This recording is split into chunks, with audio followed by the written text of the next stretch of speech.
지난 28일이죠. 민주당 초선 의원들과 조국혁신당이 단체로 뜬금없이 성명문을 발표했었습니다. 그 내용이 참 충격적이었습니다. 길어서 다 말씀은 못 드리겠습니다만 요약을 해서 보면 결론은 마은혁을 헌법재판관으로 30일까지 임명하지 않으면 한덕수 총리 재탄핵할 거고 국무위원들을 줄탄핵할 거다라는 거고요. 총 4가지의 요구사항을 발표를 했습니다. 첫째, 헌법재판소는 다음 주 초까지 윤석열 대통령에 대한 파면 선고를 해라. 둘째, 한덕수 권한대행은 지체 없이 마은혁을 임명해라. 셋째, 다음 주 월요일에, 그러니까 내일이죠. 한덕수와 최상목에 대한 탄핵을 추진해야 한다. 넷째, 국회의장은 상황의 엄중함을 직시하고 헌법재판소 선고 시까지 본회의를 상시 개회할 것을 촉구한다. 네, 같은 편이면서 넷째는 왜 굳이 성명서로 발표하는지 모르겠습니다. 같은 편이 아닌 척을 하려고 네 번째는 넣은 것 같은데요. 그렇게 해도 온 국민이 같은 편인 거 이미 다 알고 있습니다. 이렇게 4가지를 성명문을 통해 발표를 했습니다. 딱 이것만 들어도 얼마나 헌법 파괴적인 발상인지 드러납니다. 여러분 이거 보고 어떤 생각이 드셨습니까? 저는 이 정당 진짜 위험하구나. 민주라는 탈을 쓰고 대한민국에 정말 위험한 세력이 바로 이 정당이구나 라는 생각이 들었습니다. 우리 구독자님들도 당연히 동의하실 거라고 생각을 합니다. 이걸 듣고 그 당시에 아마 헌법재판소 앞에서 라이브를 하고 있었어요. 근데 이거는 좀 국힘에서 공식적으로 대응을 해야 하지 않나 그런 식으로 언급을 했었던 게 기억이 납니다. 가장 처음으로 나온 다른 곳도 있었겠지만요. 제가 본 것 중에서는 국힘 의원들의 눈에 띄는 반응은 바로 박충권 의원이었습니다.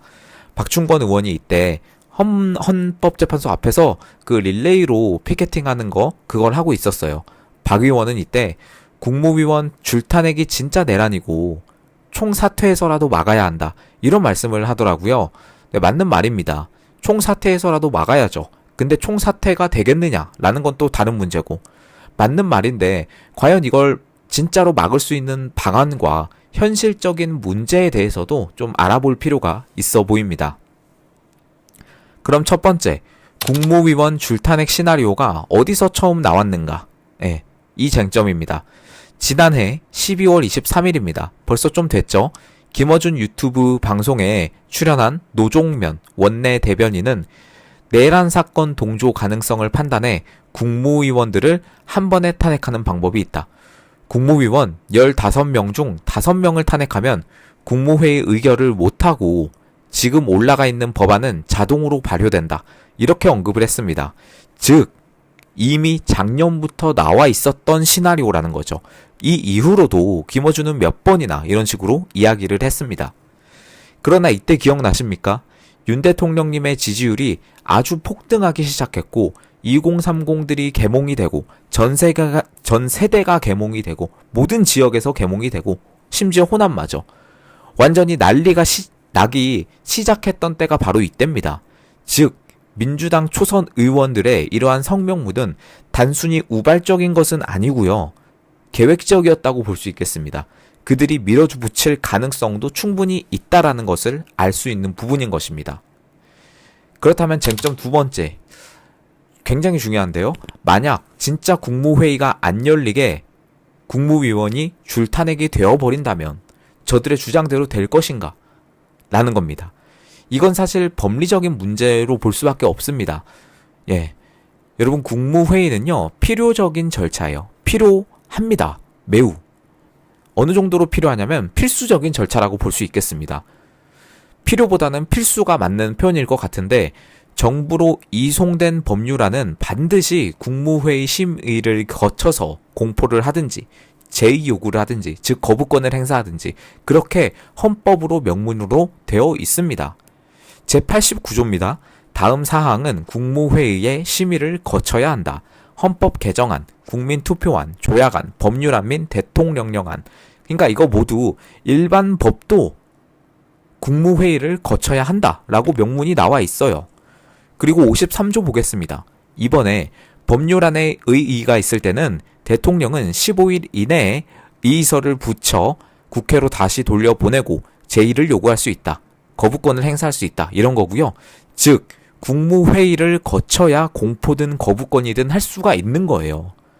그럼 저들의 주장이 뭐죠? 이거 다 탄핵시켜버리고 국회의장, 우원식이가 나서서 공포하게 하겠다. 그런 겁니다. 그러면 국회의장이 대신하는 경우가 있을까요? 있습니다. 그걸 한번 보겠습니다. 5번입니다.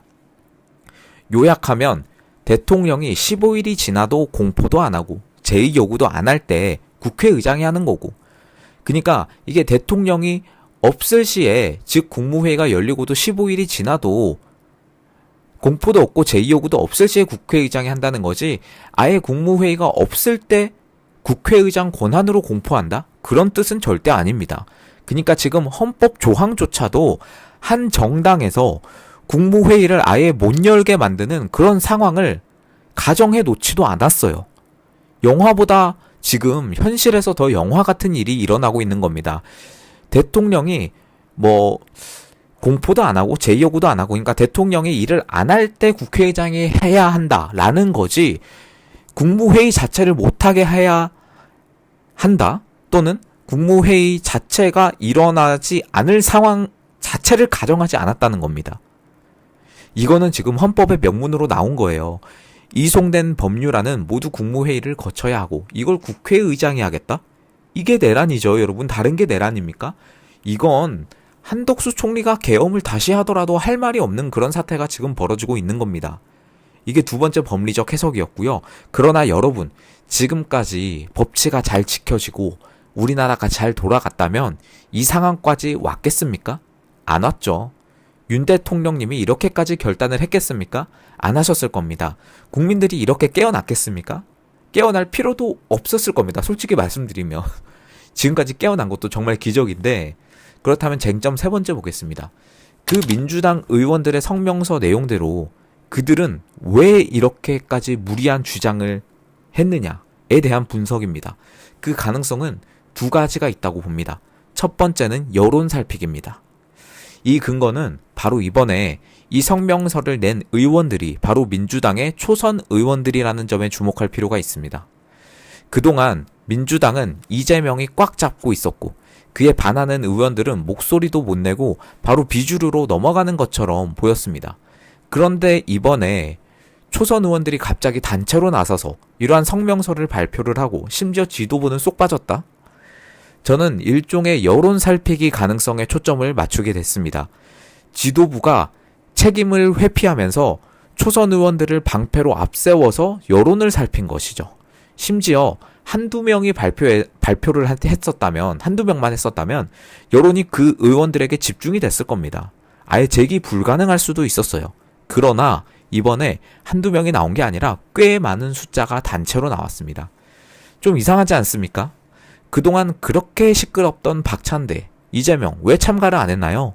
심지어 조국혁신당에 한 명도 참가를 했는데, 이건 여론을 살피면서 본인들의 전략을 좀 흘려보는 그런 전략으로 해석이 됩니다. 이건 민주당뿐만 아니라 국민의힘 측에서도 자주 사용하는 전략입니다. 정치인들이라면 다 아는 거죠. 가능성 두 번째입니다.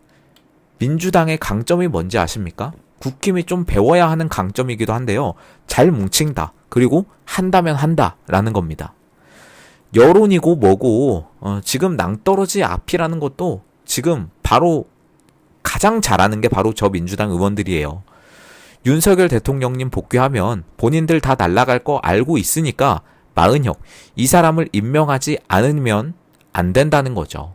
그래서 단순 언급이 아니라 실제로 내일부터 한덕수 총리 탄핵을 시작하고 국무위원들을 줄 탄핵하면서 국무회의 자체를 마비시킬 수도 있습니다. 실제로.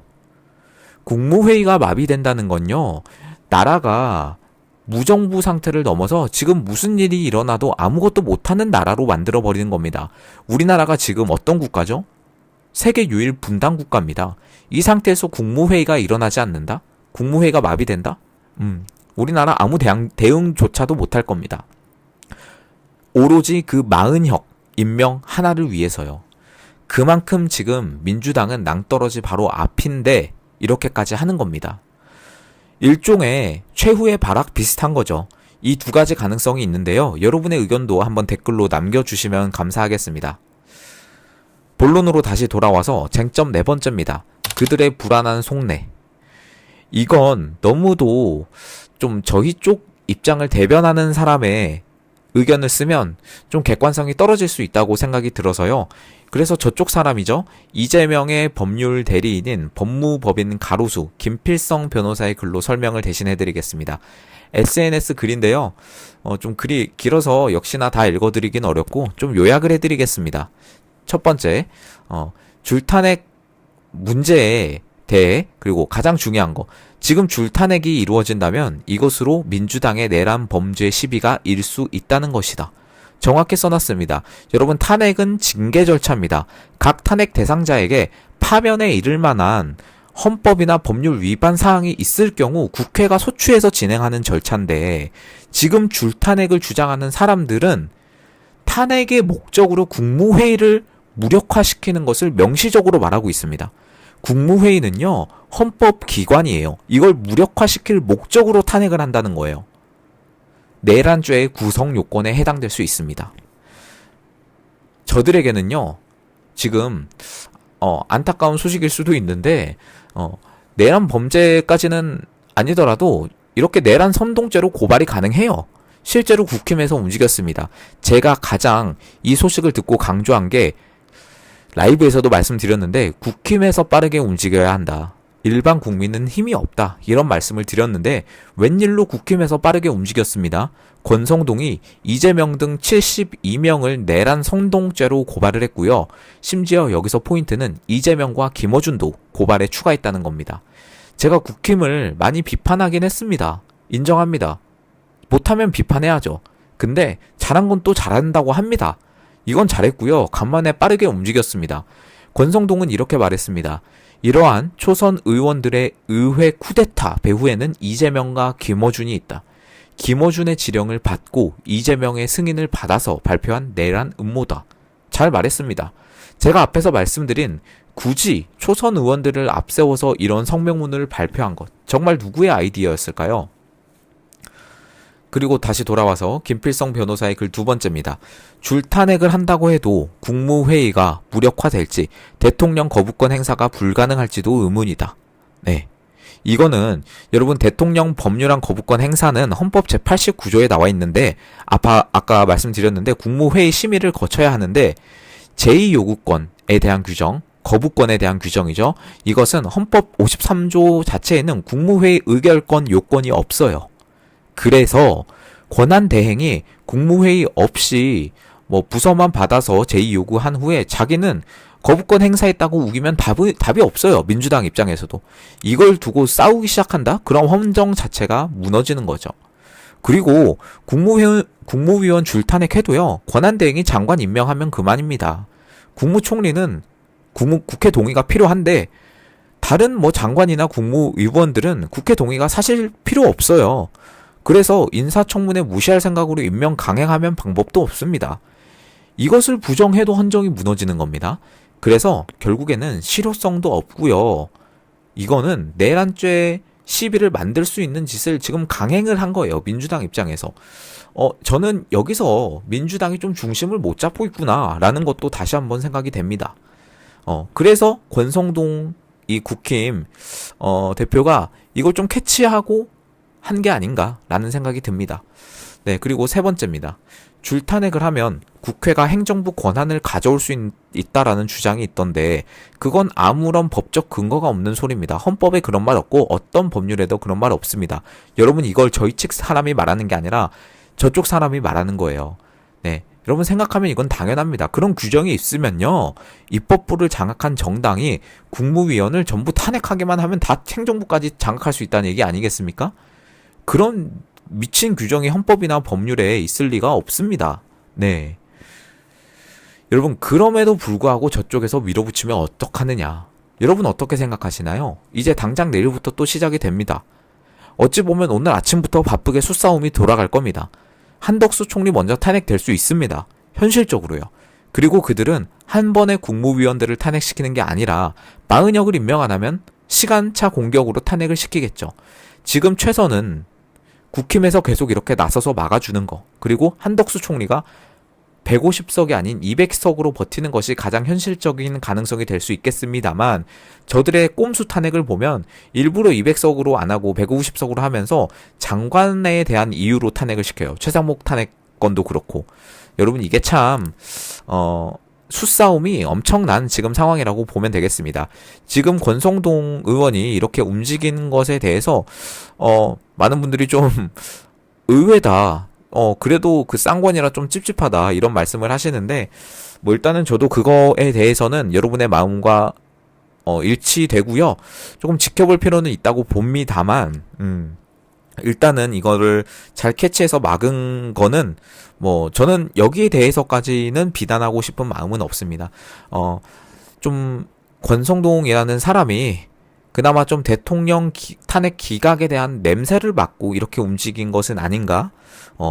그런 희망을, 좀 희망이라고 하면 좀 희망이지만 좀 그런 가능성도 있다. 그 정도로만 보고 있습니다. 여러분이 생각하시는 이상의 좀 우리가 대응할 수 있는, 뭐 우리 편이라고 하면 우리 편 국힘이 아니라요, 좀 빡센 가능성도 있죠. 여러분 지금 머릿속에 떠오르는 거 저도 당연히 생각하고 있습니다. 그러나 영상에서 그렇게 언급하는 게 쉽지는 않다라는 점도 양해해 주시면 감사하겠습니다. 어찌됐든 끝까지 갈 수밖에 없어요. 지금은 멸망전입니다. 저쪽에서 여론을 살피기 위해서 이런 카드를 꺼냈든 실제로 하려고 꺼냈든 지금 멸망전이라는 건 변함이 없어요. 우원식이라는 사람은 말도 안 되는 마은혁 임시재판관 가처분 신청?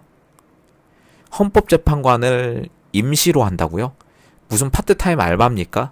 제발, 마은혁의 목숨 거는 거는 100% 정확해 보입니다. 그들이. 그거 말고는 지금 매우 불안하기 때문에. 여러분, 저희는 박근혜 전 대통령 때 속수무책으로 당했습니다. 그러나 지금 상황 다릅니다. 여러분, 조금만 더 힘냅시다. 그리고 최근 아시는 분도 계시겠지만 이 우파 유튜브 알고리즘 이상한 거 저뿐만 아니라 많은 유튜버 분들도 인정하고요. 좀 노골적입니다. 여러분도 느끼시죠? 이럴 때일수록 여러분의 구독과 좋아요, 댓글과 공유가 채널 확산에 정말 큰 힘이 됩니다. 그리고 개인적으로 후원해주시는 분들 덕분에 이렇게 채널 유지되고 성장시킬 수 있습니다. 영상 하단 마지막 참고 부탁드리겠습니다. 여러분 감사합니다. 오늘 방송은 여기서 마치도록 하겠습니다.